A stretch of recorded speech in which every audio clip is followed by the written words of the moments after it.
SLBC ఘటన సాక్షిగా ఇప్పుడు పొలిటికల్ యుద్ధం మొదలైపోయింది. మంత్రి ఉత్తమ్ బీఆర్ఎస్ నేతలు విమర్శలకి కౌంటర్ ఇచ్చారు. తాము మాట్లాడితే చాలా విషయాలు మాట్లాడుచున్నారు. అయితే దీనిపై స్పందించిన మాజీ మంత్రి హరీష్ రావు రాజకీయాలు చేయడానికి ఇదా సమయం అంటూ మండిపడ్డారు.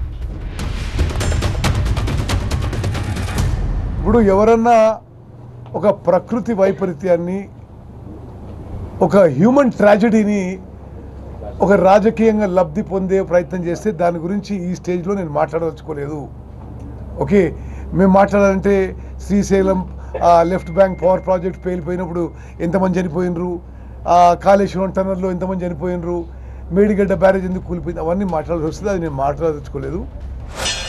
మీ ఫెయిల్యూర్ను కప్పిపుచ్చుకోవడానికి చిల్లర మాటలు మాట్లాడుతున్నారు.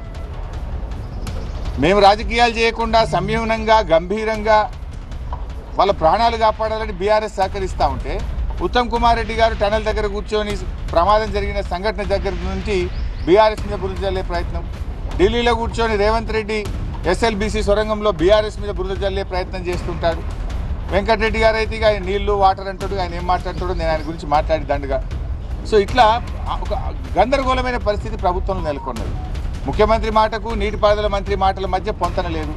మీరు బీఆర్ఎస్ని విమర్శించడానికి ఇది సమయమా?